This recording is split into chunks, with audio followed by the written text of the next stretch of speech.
La conciencia conlleva libertad.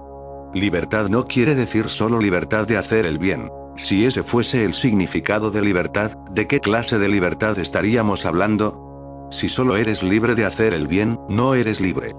La libertad implica las dos alternativas, hacer el bien y hacer el mal. La libertad implica el derecho a decir sí y a decir no. Es algo muy sutil que debemos entender. Nos parece que tenemos mayor libertad al decir no que al decir sí. No estoy filosofando, se trata de un simple hecho que puedes comprobar dentro de ti mismo. Siempre que dices no, te sientes más libre. Siempre que dices sí, no te sientes libre porque eso quiere decir que has obedecido, sí significa rendirse. ¿Dónde está la libertad? El no significa que eres obstinado, que te mantienes al margen. El no significa que te estás imponiendo. El no significa que estás dispuesto a luchar. El no te define más claramente que el sí. El sí es vago, es como una nube. No es sólido y concreto como una roca. Por eso, según los psicólogos, el niño empieza a aprender a decir no de una forma asidua entre los 7 y los 14 años. Al decir no, está saliendo del vientre psicológico de la madre. El niño seguirá diciendo no aunque no haya necesidad de decir no. Incluso aunque le favorezca decir sí, seguirá diciendo no. Hay muchas cosas en juego. Tiene que aprender a decir no cada vez más. Cuando llegue a los 14 años, a la madurez sexual, empezará a decir el no definitivo a su madre, se enamorará de una mujer. Este es el no definitivo a su madre, le vuelve la espalda. He acabado contigo, dice, he escogido a una mujer. Me he vuelto un individuo, independiente por derecho propio. Quiero vivir mi vida, quiero hacer lo que me apetezca y si los padres insisten, córtate el pelo, entonces, llevarás el pelo largo. Si los padres insisten, déjate el pelo largo, entonces te cortarás el pelo. Obsérvalo, cuando los hippies sean padres se darán cuenta, sus hijos tendrán el pelo corto porque tendrán que aprender a decir no. Si los padres insisten, la santidad está al lado de la higiene, los niños empezarán a pasarse la vida cubiertos de barro. Estarán sucios, no se bañarán, no se lavarán, no usarán jabón. Y empezarán a encontrar justificaciones de que el jabón es peligroso para la piel, que es antinatural, que los animales no usan jabón.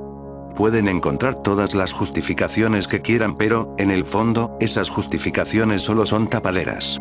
La realidad es que quieren decir no. Y, por supuesto, para decir no tienes que encontrar algún motivo. Por eso, el no te da sensación de libertad. Y no solo eso, también te da sensación de inteligencia. Para decir sí no necesitas tener inteligencia. Cuando dices sí, nadie te pregunta por qué. Cuando ya has dicho sí, ¿quién se molesta en preguntarte por qué? No necesitas una justificación ni un motivo, ya has dicho sí. Cuando dices no, inevitablemente te preguntarán el por qué. El no agudiza tu inteligencia, te da una definición, un estilo, libertad. Fíjate en la psicología del no. A los seres humanos les resulta difícil vivir en armonía, eso se debe a la conciencia. La conciencia te da libertad, la libertad te da la capacidad de decir no, y tienes más posibilidades de decir no que de decir sí. Sin el sí no hay armonía. El sí es armonía.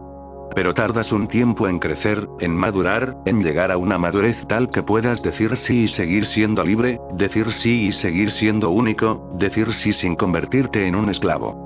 La libertad que te otorga el no es una libertad infantil. Está bien entre los 7 y los 14 años.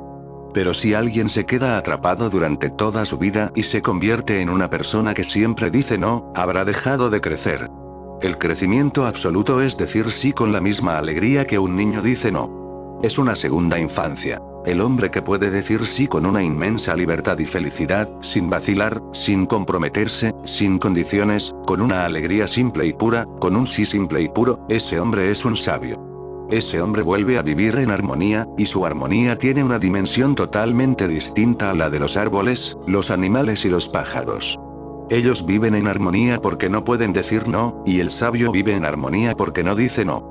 Entre los dos, entre los pájaros y los budas, están los seres humanos que no han crecido, inmaduros, infantiles, atrapados en alguna parte, que siguen intentando decir no para tener una cierta sensación de libertad. No estoy diciendo que no aprendas a decir no. Estoy diciendo que aprendas a decir no cuando sea necesario, pero no te quedes atrapado con eso. Poco a poco, verás que del sí surge una mayor libertad, una mayor armonía.